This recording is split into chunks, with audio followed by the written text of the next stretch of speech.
Hello students, आज हम बात करने वाले हैं अप्लाइड हिस्ट्री के बारे में। अब अप्लाइड हिस्ट्री क्या है, सबसे पहले हम ये जान लेते हैं उसका मीनिंग क्या है।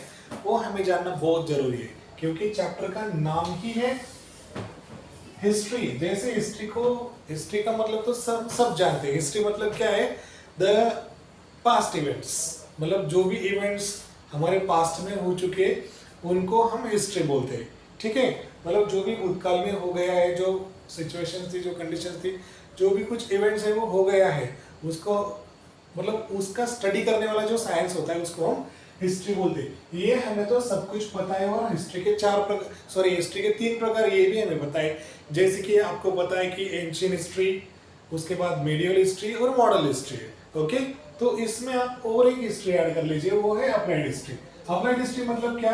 अभी जो मैंने आपको तीनों हिस्ट्री बताया, उन हिस्ट्री का हमारे जीवन में क्या महत्व है, ओके, उसको ही हम अप्लाइड हिस्ट्री बोलते हैं। मतलब जो भी हमने आज तक हिस्ट्री, एंशिएंट हिस्ट्री हमने देखा, मीडियल देखा, मॉडर्न हिस्ट्री देखा, उनमें से जो भी इवेंट्स हो गए, मूवमेंट्स हो गए, जो भी बातें उसमें हो गई, तो उन बातों का हमारे जीवन पर क्या इंप्रेशन रहा है, हमारे जीवन पर उसका क्या इम्पेक्ट हो रहा है, या हुआ था या होगा, ये सारे सवालों का जो जवाब है, वो सवालों का जवाब देने वाला जो इतिहास है, वो अप्लाइड हिस्ट्री हम उसको बोलते हैं। ठीक है, इस अप्लाइड हिस्ट्री में सारे क्वेश्चंस के आपको आंसर मिलते हैं। सो देखिए, सबसे पहले अभी इसका जो मीनिंग है एग्जैक्टली वो क्या है। इसका मीनिंग एकदम सीधा सीधा है। बहुत से लोगों को ऐसा लगता है उनको कि जो हिस्ट्री जो है सब्जेक्ट है, वो एकदम सिर्फ उन लोगों के लिए जो इनमें इंटरेस्ट रखते हैं, या जो उन विद्यार्थियों के लिए जो विद्यार्थी हायर डिग्री परस्यू करने वाले हैं हिस्ट्री में, और जो स्कॉलर्स है जैसे कि हिस्टोरियंस है, आर्कियोलॉजिस्ट है, उनके लिए ये हिस्ट्री का पढ़ना ठीक ठाक है। ये सिर्फ उनका ही ब्रांच ऑफ, उनके लिए स्पेशल बनी हुई ब्रांच ऑफ नॉलेज है, ऐसा बहुत से लोगों के मन में ख्याल है हिस्ट्री के बारे में। लेकिन अप्लाइड हिस्ट्री जो है ये इसको गलत साबित करती है। क्यों गलत साबित करती है, अब मैं आपको बताता हूँ। अप्लाइड हिस्ट्री को हम पब्लिक हिस्ट्री भी बोलते हैं। अभी पब्लिक हिस्ट्री मतलब क्या है? हिस्ट्री फॉर ऑल, मतलब हिस्ट्री जो है वो हम सब के लिए है। वो कोई भी हो, कोई भी फील्ड का आदमी क्यों ना हो, कोई भी स्ट्रीम का पर्सन क्यों ना हो, वो चाहे बिजनेसमैन हो, ट्रेडर्स हो, इंजीनियर हो, डॉक्टर हो, आर्किटेक्चर हो, टीचर हो या प्रोफेसर हो, ठीक है, इवन पॉलिटिशियंस भी, इन सब के लिए अप्लाइड हिस्ट्री का ज्ञान होना बहुत ही जरूरी है। इन सब लोगों के लिए अप्लाइड हिस्ट्री एक महत्वपूर्ण बात है। वो कैसे है, मैं अब आपको इस वीडियो के माध्यम से पूरा माइंडली आपके साथ चर्चा करने वाला हूँ, बताने वाला हूँ आपको डिटेल में। तो जैसे कि आपको शायद इसका मीनिंग जो है वो मिल चुका है। इसका मतलब होता है अप्लाइड हिस्ट्री। हिस्ट्री मतलब सबके लिए होती है, ओके। जो रहम होते हैं लोगों के दिल में या मन में, वो रहम निकालने का काम अप्लाइड हिस्ट्री का करता है। अप्लाइड हिस्ट्री सबके लिए होता है, जैसे मैंने अभी भी बोला है। तो अभी हमें देखना है कि applied history and research in various field, मतलब अप्लाइड हिस्ट्री क्या करता है। ये जो अलग अलग जो फील्ड दिए गए, जैसे कि philosophy, science, technology, trade, arts, management, okay, trade and commerce, और बहुत सारे जो विषय जो यहाँ पर हमने नहीं लिए हैं, तो उन सारे विषय की रिसर्च अप्लाइड हिस्ट्री करता है और वो लोगों को बताता है उस सब्जेक्ट के पीछे की कहानी, मतलब वो जो सब्जेक्ट का कंस्ट्रक्शन हुआ है, ओके, मतलब जो भी सब्जेक्ट की बिल्डिंग है, सब्जेक्ट बिल्डिंग जो है वो पूरे इतिहास के आधार पर ही हुई है, ये अप्लाइड हिस्ट्री हमें बताता है। जैसे कि एग्जांपल के लिए हमने यहाँ पर कुछ पॉइंट्स, कुछ फील्ड्स लिए हैं, ब्रांच ऑफ नॉलेजेस लिए, जैसे कि उनमें से एक है फिलोसॉफी। जैसे कि फिलोसॉफी बहुत सारे, अभी कार्ल मार्क्स, महात्मा गांधी से बहुत सारे फिलोसोफर्स हो चुके हैं हिस्ट्री में। तो जब कोई भी फिलोसोफर है, अभी प्रेजेंट में हो या पास्ट में, उन्होंने फिलोसॉफी लिखते समय उनको मीडियम ऑफ एक्सप्रेशन के लिए जो लैंग्वेज होती है, वो लैंग्वेज प्रॉपरली उनके पास होनी चाहिए। अब उसके लिए वो जो भी फिलोसोफर्स है, उन्होंने फिलोसॉफी का जो स्टडी है वो किया होगा। अभी फिलोसफी का स्टडी करना है तो कहाँ से मिला होगा, जैसे कि कुछ माइथोलॉजिकल स्टोरीज है जो कि हजारों साल पहले ओरली आई, फिर कुछ साल के बाद वो लिखी गई, फिर वो किताब जैसे कि वेद है, ग्रंथ है, महाकाव्य है, इनमें जो भी फिलोसफी लिखी गई, जो वर्ड्स ऑफ मतलब लैंग्वेज ऑफ एक्सप्रेशन है, वो एक लैंग्वेज ऑफ एक्सप्रेशन का स्टडी कर कर इन लोगों ने फिलोसफी ये जो है कंटिन्यू किया। मतलब फिलोसफी आज जो है, आज की फिलोसफी कल के लिए इतिहास बन जाएगी। जब कल का कोई भी फिलोसोफर आएगा तो वो आज का इतिहास, मतलब उसके लिए वो आज का इतिहास पास्ट होगा, मतलब हिस्ट्री, आज की जो फिलोसफी है उसके लिए हिस्ट्री बन जाएगी। तो उसको आज की हिस्ट्री और जो गई यहाँ से पहले वाली जो हिस्ट्री, वो पूरा का पूरा हिस्ट्री, उसको हिस्ट्री ऑफ द फिलोसफी उसको स्टडी करना पड़ेगा, क्योंकि फिलोसफी का बेस ही हिस्ट्री है। ठीक है, ये एकदम से आया हुआ सब्जेक्ट नहीं है। जो उसी प्रकार हम साइंस के बारे में भी चर्चा करते हैं कि देखिए साइंस क्या करता है, डिस्कवरीज और इन्वेंशन जो है वो साइंस में होता है। तो देखिए दोस्तों, प्राचीन काल से पूरे विश्व में अलग अलग चीजों का इन्वेंशन और डिस्कवरीज लोग, वो प्राचीन काल में जो रहने वाले लोग हैं उन्होंने किया था। जैसे कि हमें पता है कि एंशियंट टाइम में व्हील का इन्वेंशन हुआ था, उनके मतलब फायर की डिस्कवरी उन लोगों ने की थी, फार्मिंग कैसे होती है वो उन्होंने खोजा था, और बहुत सारी चीज़ें। ओके, घर वगैरह, मतलब घर मतलब रोटी कपड़ा मकान वगैरह, ये जो सारी है मतलब प्राचीन काल से उन्होंने ये सारी खोजें कर चुकी थी।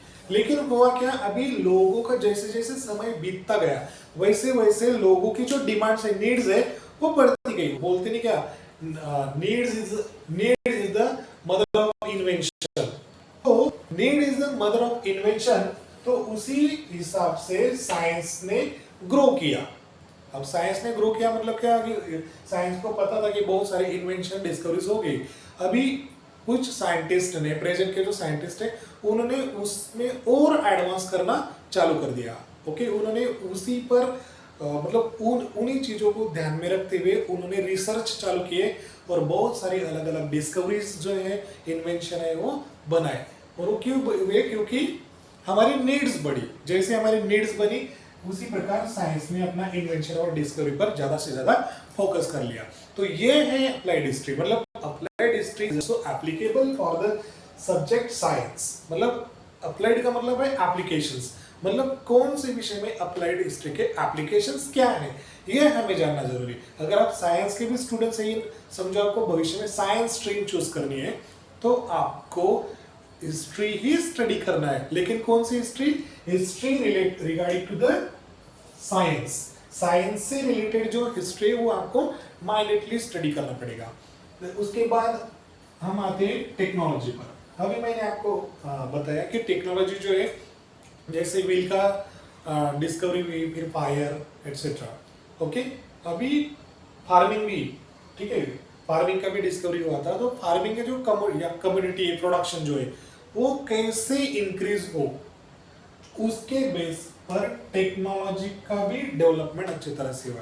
जैसे कि शुरुआती में जो क्रॉप का वो जो प्रोडक्शन था वो कम निकलता था, फिर उसी प्रकार साइंस और टेक्नोलॉजी ने मिलकर एक स्टडी किया, रिसर्च किया, और फार्मिंग का जो प्रोडक्शन है वो किस प्रकार बढ़ेगा और बढ़ना चाहिए, और बढ़ गया।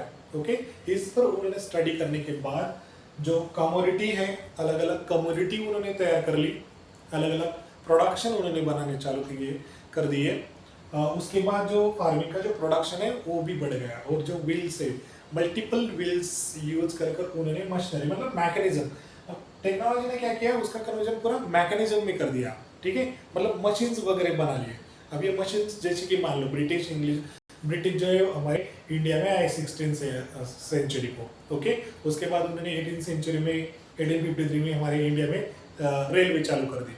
ओके, फिर अभी वो जो रेलवे है बहुत अभी आज के डेट में बहुत एडवांस बन गई। अब रेलवे एडवांस बनी, रेलवे एडवांस बनने से हम ये बात कर सकते हैं कि पूरे इंडिया में जो है रेलवे का नेटवर्क अच्छी तरह से फैल गया है। ओके, मतलब जो ट्रांसपोर्ट का समय है वो बहुत अभी रिड्यूस हो गया है। अब ये क्यों हुआ? क्योंकि रेलवे जो है वो 200 साल पहले हमारे इंडिया में बन चुकी थी। ये है रेलवे का इतिहास। अगर मान लो रेलवे का कोई इन्वेंशन हुआ ही ना होता तो शायद आज भी रेलवे ना होती। ओके, ऐसे बहुत सारी चीजें, जैसे कि राइट ब्रदर्स ने एरोप्लेन्स बना दिए, तो अभी एडवांस्ड एरोप्लेन्स, कितने सारे एरोप्लेन्स अभी पूरी दुनिया में यहाँ से वहाँ आते जाते रहते हैं। ठीक है, तो ये जो है पूरा का पूरा हिस्ट्री है। जो भी आपको समझो टेक्नोलॉजी, अगर आप हिस्ट्री चूज किया है तो आपको टेक्नोलॉजी का जो भी पूरा हिस्ट्री है वो आपको स्टडी करना पड़ेगा। ये आपको अप्लाइड हिस्ट्री सिखाता है। ठीक है, सो इसका मतलब धीरे धीरे मैं आपको ये समझाने की कोशिश कर रहा हूँ कि आप जो हिस्ट्री, ये जो सब्जेक्ट है ना, इसको इग्नोर ना करें। इसीलिए स्पेशल ये सब्जेक्ट जो है अप्लाइड हिस्ट्री वाला, वो आपको दिया गया हुआ है यहाँ पे। मतलब हिस्ट्री जो भविष्य में भी आप 10 के बाद कुछ भी, कौन सी भी स्ट्रीम में जाए, आप साइंस में जाए, आर्ट्स में जाए, कॉमर्स में जाए, फाइन आर्ट्स में जाए, मास कम्युनिकेशन में जाए, कौन सी भी फील्ड आपने चूज के, इंजीनियरिंग में जाए, कोई सी भी फील्ड आप चूज करेंगे तो आपको ये बात जरूर ध्यान में रखना है कि आपको हिस्ट्री को साथ में ही लेकर चलना है। हिस्ट्री बहुत आपके लिए मायने रखता है। अगर आप इस विषय को अगर पकड़ कर चले तो आपकी ग्रोथ 101% वहां पर बन जाती है। बहुत सारे मतलब प्रोफेशंस है ये सब्जेक्ट से रिलेटेड, जो कि बच्चों को पता भी नहीं होते। तो वो प्रोफेशन के बारे में भी हम यहाँ पे बाद में लास्ट में चर्चा करने ही वाले हैं इस वीडियो में। तो आप प्लीज बने रहिए, ये वीडियो देखते रहिए पूरा। उसके बाद हम आते हैं ट्रेड एंड कॉमर्स में। अभी आपको पता है कि पहले ट्रेड एंड कॉमर्स मतलब पहले बार्टर सिस्टम था। बार्टर सिस्टम मतलब क्या? Exchanging of the things. पहले लोग क्या करते थे, उनके पास करेंसी वगैरह ऐसा कुछ नहीं था, तो वो क्या करते थे, उनके पास जो भी चीजें रहती थी, ग्रेन्स वगैरह या बर्तन हो, तो वो एक्सचेंज करते थे। कमोडिटी जो है वो एक्सचेंज करते थे, वो फिर अपने जो भी नीड है वो सॉल्व करते थे, जो भी अपना प्रॉब्लम है वो सॉल्व करते थे। लेन देन सब वहाँ उस टाइम का व्यापार रहता था। जैसे हमने, अगर हम आपने देखा होगा जो सिविलाइजेशन थे, जैसे कि हड़प्पन सिविलाइजेशन था, चाइनीज सिविलाइजेशन था, मेसोपोटामियन सिविलाइजेशन था, इन टाइम में भी ट्रेडिंग जो था वो पूरे दुनिया भर में चालू था। अब ये ट्रेड चालू था, इसके भी कुछ इवेंट जो है, सॉरी रिवेंज जो है, इंसिडेंट है, वो आर्कियोलॉजिकल डिपार्टमेंट ऑफ इंडिया जो है उनको इसी तरह से मिल चुका है। मतलब किस प्रकार दुनिया में मतलब 5000 साल पहले ट्रेड होते थे। जैसे कि टेराकोटा टाइप्स है, वो अलग अलग सिविलाइजेशन में अलग अलग जगह पर मिल गए। ओके, कुछ प्लेट्स है, मतलब कुछ बर्तन है, बहुत सारे मतलब सेम बर्तन अलग अलग सिविलाइजेशन में मिले दुनिया भर में। तो उससे ये पता चला कि ट्रेड और कॉमर्स जो था वो पहले से चालू है। अब लोगों का जो स्वभाव है, नेचर है, वो बदल चुका है। उसके बाद इंटरेस्ट जो है वो बदल चुका है, लोगों की साइकोलॉजी बदल चुकी है।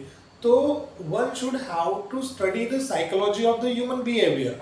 तो उसी बेस पर अगर आपको ट्रेड या कॉमर्स में जाना है तो आपको फास्ट स्टडी करना है, ह्यूमन नेचर आपको स्टडी करना है, और ह्यूमन नेचर किस प्रकार बदलते चला गया ये भी हमें जानना बहुत जरूरी है। और ये हम कहाँ से जान सकते हैं, वो हम इस सब्जेक्ट की ट्रेड एंड कॉमर्स की जो हिस्ट्री है, अगर आप डिटेल में स्टडी कर सकते हैं तो आपको 100% आपको इस विषय में आपको सक्सेस जो है वो मिल सकता है। अब आते हैं आर्ट में। अभी आर्ट की जो होती है बहुत सारी स्ट्रीम होती है आर्ट्स की। आर्ट्स मतलब आर्ट्स में क्या होता है, डांस होता है, ओके, उसके बाद डांस, अलग अलग आर्ट्स जो अलग अलग आर्ट्स होते हैं, जैसे कि फेस्टिवल्स भी होते हैं उसमें, जैसे कि मूवीज वगैरह बनाना, सिंगिंग है, ओके, बहुत सारे म्यूजिक है, एक्सेट्रा, पेंटिंग है, ऐसे बहुत सारे जो आर्ट्स है वो हमें देखने को मिलते हैं। अभी इन सब का एक अपना अपना हिस्ट्री है। जैसे कि डांस फॉर्म, जैसे कि आप भरतनाट्यम है, कुचिपुड़ी डांस है, कथक है। अभी ये जो ये हजारों साल पहले जो है ये डांस परफॉर्म हो चुके हैं। एक कला है, डांस मतलब एक कला है, मतलब उसमें जो स्टेप्स है ना वो एक स्टेप की स्टडी होती है। ओके, उसके बाद फेस्टिवल्स जो है ये भी एक आर्ट है। अलग अलग फेस्टिवल्स हम आज जो सेलिब्रेट करते हैं, दैट इज आर्ट फॉर्म। उसके बाद सिंगिंग है, पेंटिंग है, जैसे कि देखिए आप जानते हैं कि रॉक कट केव्स पर बहुत सारे पेंटिंग्स जो है वो उन लोगों ने हजारों साल पहले बनाए हैं। ओके, तो उन्होंने मतलब जब वो लोग पेंटिंग बनाते थे या कोई भी आर्ट जो है वो परफॉर्म करते थे, तो उनका जो मतलब टेम्परामेंट वगैरह क्या था, उनकी सोच क्या थी, उनकी थिंकिंग क्या थी, उसकी फिलोसफी क्या थी। ओके, ये इन सारी चीजों का अभ्यास हमें करना होता है। और वो जो स्टडी हो हम कहाँ से करेंगे, वो स्टडी करना हमें अप्लाइड हिस्ट्री बताता है कि अगर आपको अच्छा आर्टिस्ट होना है, अगर आपको अच्छा पेंटर होना है, सिंगर होना है या डांसर होना है। ओके, हम इसको थोड़ा साइड में ही रखते हैं। ओके, क्योंकि इसके बारे में हमें ज्यादा चर्चा करना पॉसिबल ही नहीं होगा और मुझे थोड़ा डाउट भी उस चीज में। सो ये जो है, आपको कोई भी आर्टिस्ट अगर आपको बनना है तो आपको उस पर्टिकुलर फील्ड का डिटेल में स्टडी करना जरूरी बन जाता है स्टूडेंट्स। देन उसके बाद हम आते हैं अप्लाइड हिस्ट्री एंड प्रेजेंट। अब अप्लाइड हिस्ट्री और प्रेजेंट क्या होता है, जैसे कि मैंने अप्लाइड हिस्ट्री का हम ज्यादा चर्चा नहीं करेंगे, हमें उसका मीनिंग पता है। अभी प्रेजेंट में उसका क्या काम है वो भी हमें देखना होता है। जैसे कि देखिए आजकल दुनिया में हमारे जो एंसेस्टर्स है, बहुत सारे मॉन्यूमेंट्स हमें दिखाई देते हैं, फोर्ट्स है, ओल्ड बिल्डिंग्स है। ओके, बहुत सारे मतलब हमारा जो हेरिटेज हम बोल सकते हैं। तो हमारे एंसेस्टर ने हमारे लिए बहुत बड़ा हेरिटेज जो है वो हमारे पीछे छोड़कर चले गए और वो आज भी वैसे की वैसे एग्जिस्टेड है। जैसे कि फोर्ट्स है, रॉक कट केव्स है, मॉन्यूमेंट्स है, कुछ कुछ रिटर्न्स में भी डॉक्यूमेंट्स है। उसके बाद जंगल वगैरह हो सकते हैं, गार्डन वगैरह हो सकते हैं। ओके, तो ये जो है ये हमारे एंसेस्टर हमारे लिए पीछे छोड़कर चले गए हैं। मतलब इससे हमें पता चलता है, मतलब हमारा जो इंटरेस्ट है वो ये चीज को जब हम विजिट करते हैं एज अ टूरिस्ट, मतलब हम इसका जो रिलेशन है थोड़ा टूरिज्म के साथ भी हम इसका रिलेशन कर सकते हैं। ओके, जब हम कोई साइट्स जो वर्ल्ड हेरिटेज साइट है या कोई भी एक जो पुरानी साइट है जो हिस्ट्री में बन चुकी है, मॉन्यूमेंट्स मान लो या भाई फोर्ट मान लो, जब हम उसको विजिट करते हैं तब जाकर हमारी जो क्यूरियोसिटी है वो जाग उठती है और उस चीज को जानने के लिए हम बहुत क्यूरियस हो जाते हैं कि वाह ये इतना बड़ा फोर्ट है, इतनी हाइट पर ये कैसे बनाया होगा, किसने बनाया होगा, क्यों बनाया होगा। ऐसे बहुत सारे सवाल हमारे मन में, एक्चुअली हमारा हिस्ट्री से कोई वास्ता नहीं है ऐसा मेरी सोच है, फिर भी ऐसे हजारों सवाल हमारे मन में, वो साइट को जब हम विजिट करते हैं एज ए टूरिस्ट तब ऐसे सवाल हमारे मन में आते हैं और वो सारी बातें जानने की इच्छा हमारे अंदर जागती है। ओके, अब ये क्यों हुआ, ये हुआ कि history is applicable, applied history के कारण ये हुआ। हिस्ट्री आपको यही बताती है, जब आप एक्चुअली किसी लोकेशन में हिस्टोरिकल प्लेस को आप विजिट करेंगे ना, तब आपको पता चलेगा कि उसका इंपॉर्टेंस क्या है आपके लाइफ में। तब आपको पता चलेगा कि हमारे जो एंसेस्टर थे वो कौन थे, उन्होंने हमारे लिए क्या किया है। और जो भी वो हिस्टोरिकल साइट्स में आपको बोल, जैसे कि फोर्ट्स है, मॉन्यूमेंट्स है, ओल्ड बिल्डिंग्स है, तो वो हमारी प्रायर ड्यूटी ये है कि हमें उन चीजों का कंजर्वेशन और प्रिजर्वेशन करना है। राइट, मतलब वो जो साइट्स है वो डिमोलाइज ना हो, वंडलाइज ना हो, इनका हमें पूरा केयर करना है एज अ ह्यूमन बीइंग। अभी उसके लिए भी मैंने आपको पहले बोला था कि ये जो फील्ड है प्रोफेशनल फील्ड्स, ओके, ये उसका ही एक पार्ट है कंजर्वेशन एंड प्रिजर्वेशन। सो कोई भी जो वर्ल्ड हेरिटेज साइट है या हिस्टोरिकल साइट्स है उसको कंजर्व या प्रिजर्व करना है तो बहुत सारे जॉब अपॉर्चुनिटीज जो है वो स्टूडेंट्स के लिए अवेलेबल हो जाते हैं which is related to the history. ठीक है, सो जैसे कि मैंने बोला कि टूरिज्म यहाँ पर जनरेट हो गया। अगर आपके गांव में, आपके टाउन में या शहर में कोई टूरिस्ट साइट है, जैसे कि एंशिएंट मॉन्यूमेंट्स है, फोर्ट है या कोई भी हिस्टोरिकल प्लेस है, तो आपके गांव में, शहर में बहुत सारे जो लोग हैं टूरिस्ट जो है आप उनका आना जाना शुरू हो जाता है। तो टूरिज्म ये जो एक फील्ड है वो आपके लिए जनरेट हो जाती है। और आपको पता है टूरिज्म से हजारों जॉब्स जो है वो क्रिएट हो जाते हैं कुछ ही दिनों के अंदर अंदर। मतलब आप कुछ भी कर सकते हैं टूरिस्ट को गाइड कर सकते हैं, आप टूरिस्ट को कौन सी भी सर्विस दे सकते हैं, आप होटल खोल सकते हैं, आप हॉस्पिटल्स खोल सकते हैं, मेनी मोर थिंग्स। ओके, सो टूरिज्म जो है आपको जॉब जो है वो जनरेट कर सकती है, बहुत सारी जॉब अपॉर्चुनिटीज आपको टूरिज्म से ही मिल जाता है। लेकिन कब टूरिज्म से, कब जब आपके गांव में, शहर में आपके एंसेस्टर ने आपके लिए कुछ छोड़ कर गए हो, कुछ हिस्टोरिकल साइट आपके लिए वो बना कर गए हो, तब ये जाकर पॉसिबल होता है। अगर वो ऐसा है तो हमारी प्रायोरिटी है कि हम उसका कंजर्व करें, प्रिजर्वेशन करें।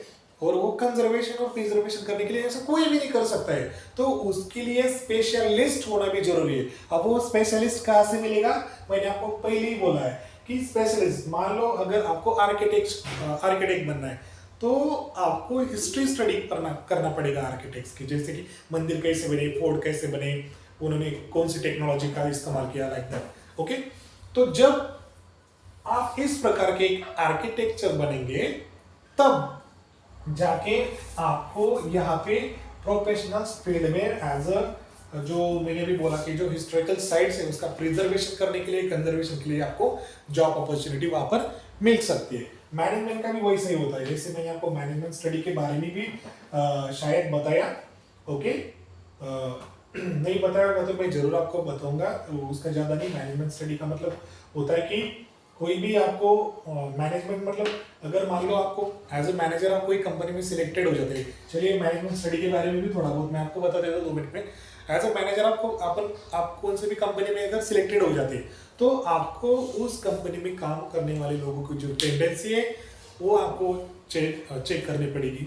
वहाँ का जो प्रोडक्शन है वो किस प्रकार है, ह्यूमन रिसोर्सेज क्या है, प्रोडक्शन के लिए कौन से रिसोर्सेज और कहाँ से वो रिसोर्सेज अवेलेबल होते हैं, कंपनी कितनी पुरानी है, कंपनी का जो ग्रोथ है पास्ट में कैसा था, प्रेजेंट में कैसा है, और आपको किस प्रकार लेके जाना है, ये सारा स्टडी करने के लिए आपको अप्लाइड हिस्ट्री मदद करती है। एक अच्छा मैनेजर बनने के लिए आपको अप्लाइड हिस्ट्री मदद करती है वहाँ पे, तो ये आपको यहाँ पर ध्यान में रखना चाहिए। ओके, चलिए अपना जो अप्लाइड हिस्ट्री और प्रेजेंट है उसके बारे में हम चर्चा कर रहे थे, टूरिज्म, उसके बाद हिस्टोरिकल प्लेस अगर आपके गांव में है, शहर में है तो जरूर उसको प्रिजर्व करें, कंजर्व करें। और जो अगर उस आपके गांव की जो टूरिज्म हिस्टोरिकल साइट है, अगर वो वर्ल्ड हेरिटेज साइट अगर डिक्लेयर हो गई है यूनेस्को, मैं यहाँ पर लिख लेता हूँ यूनेस्को, इसके बारे में बाद में चर्चा करूंगा। ठीक है, अगर आपकी वो साइट जो हिस्टोरिकल साइट अगर वर्ल्ड हेरिटेज साइट अगर डिक्लेयर हो गई है तो बहुत अच्छी बात है। क्यों? क्योंकि उससे क्या होता है, जो पूरे ओवरऑल वर्ल्ड के जो टूरिस्ट लोग होते हैं वो वहां पर आते हैं, तो आप उनको अपनी हॉस्पिटैलिटी वगैरह देकर आप बहुत सारे जॉब जनरेट कर सकते हैं। और वो जो साइड है वो वैंडलाइज ना हो, वो डैमेज ना हो, इसका पूरा का पूरा आपको ख्याल करना है। और ख्याल करते समय और एक बात का ध्यान में रखना है कि वो जो साइड है वो वैसी है जैसी ही रहनी चाहिए। जब आपको वो साइड को डेवलप करना है तो आप अलग से डेवलप कर सकते हैं, जो ऑलरेडी चीज वहां पर बने तो उसको आपको चेंज नहीं करना है, ये भी आपको ध्यान में रखना है। ये भी सारी चीजें आपको अप्लाइड हिस्ट्री में सीखने को मिलती है। उसके बाद चलते हैं, जैसे हेरिटेज से लेकर है या हिस्टोरिकल प्लेस से लेकर है, 2 प्रकार पड़ते हैं, हेरिटेज साइट से लेकर या हिस्टोरिकल साइट के 2 प्रकार पड़ जाते हैं। पहला होता है टैंजिबल कल्चरल हेरिटेज और इनटैंजिबल कल्चरल हेरिटेज।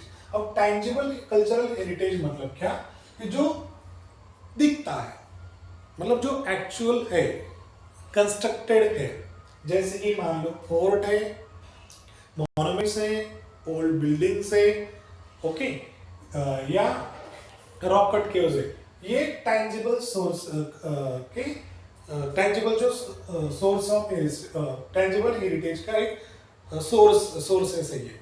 और इनटैंजिबल हेरिटेज के सोर्सेस कौन से हो सकते हैं, जैसे कि कुछ फेस्टिवल है, ओके, वो इसमें आ जाता है।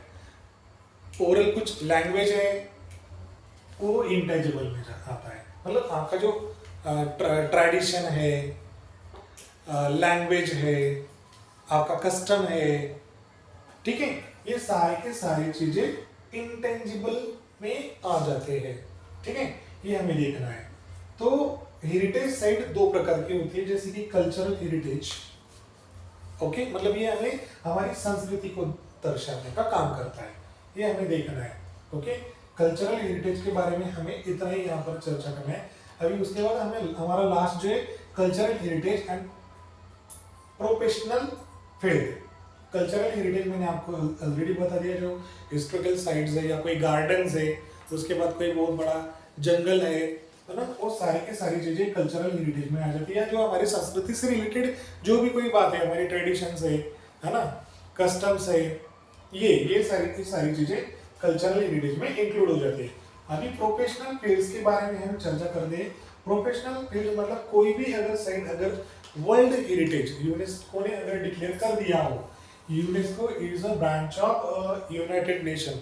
यूनाइटेड नेशन की एक ऐसी ब्रांच है कि जो दुनिया भर में जो अलग अलग साइट जो होती है उसको वो वर्ल्ड हेरिटेज साइट्स का दर्जा देने का काम करती है। ओके, अगर यूनेस्को ने किसी एक साइट का स्टडी करने के बाद अगर उसको वर्ल्ड हेरिटेज साइट का दर्जा कर दे दिया तो उस साइड में टूरिज्म जनरेट हो जाता है। और उस साइड में अगर टूरिज्म जनरेट हो गया है तो आपको बहुत सारी प्रोफेशनल जो अपॉर्चुनिटीज है वो जनरेट हो जाती है। जैसे कि उस साइट का कंजर्वेशन करना, प्रिजर्व करने के लिए जैसे कि मैनेजमेंट टीम का जरूरी होना है, उसके बाद आर्टिस्ट का होना जरूरी है, उसके बाद हम क्या बोल सकते हैं, वहाँ पे अगर लाइब्रेरी अगर हुआ या आर्चिव्स वगैरह हुआ तो वहाँ पे लाइब्रेरियंस की भी बहुत सारी वैकेंसीज वहाँ पे जनरेट हो जाती है। ओके, लाइब्रेरियन आर्चिव से रिलेटेड मतलब जो ओल्ड डॉक्यूमेंट्स है उनका मतलब प्रिजर्वेशन कंजर्वेशन करने के लिए टीम जो है वो वहाँ पर इम्पोर्टेंट होती है। तो ऐसे हजारों जो प्रोफेशनल फील्ड्स है यहाँ पर जनरेट हो जाते हैं। उसी प्रकार हम आगे बहुत सारी चीजें इसमें सीखेंगे। जैसे कि एक मैं एग्जांपल आपको यहाँ पर बता देता हूँ कि वो एग्जांपल ये है कि समझो आपको मास कम्युनिकेशन में बहुत ज्यादा इंटरेस्टेड है आप, तो मास कम्युनिकेशन के लिए अप्लाइड हिस्ट्री बहुत जरूरी है। क्यों कि मान लो आज की जो डेट है XYZ, मान लो अभी आज की जो डेट है दैट इज 27 अप्रैल। ओके, आज 27 अप्रैल है। तो कोई जो न्यूज रिपोर्टर है तो आज की जो डेट है, समझो आज की डेट में XYZ कोई तो इंसिडेंट हो गया, तो सेम उससे रिलेटेड मतलब सेम डेट को इसी दिन 50 साल पहले या 100 साल पहले क्या हुआ था ये भी उस रिपोर्टर को बताना पड़ता है। ओके, तो अभी इसी दिन 50 साल या 100 साल पहले क्या हुआ था, 50 साल पहले और 100 साल पहले क्या बताता है, ये हिस्ट्री बताता है। यही है अप्लाइड हिस्ट्री का महत्व। मतलब आप कोई भी फैकल्टी चूज कर लो, कोई भी फील्ड चूज कर लो, आफ्टर 10th आपको जर्नलिस्ट होना है, आपको रिपोर्टर होना है, आपको डॉक्टर होना है, साइंटिस्ट होना है, तो लेकिन आपको उस फील्ड की हिस्ट्री चेक करना, हिस्ट्री स्टडी करना बहुत जरूरी है। बस मैं इस वीडियो के माध्यम से बस इतना ही आपको समझाना चाहता था। होप कि आपको अप्लाइड हिस्ट्री के बारे में कोई भी डाउट नहीं रहा होगा। अगर आपको फिर भी लगता है कि कुछ डाउट्स आपको लग रहे हैं तो काइंडली हमें कमेंट बॉक्स में जरूर बताइए, और आपको ये वीडियो कैसा लगा हमें ये भी बताइए। Thank you very much.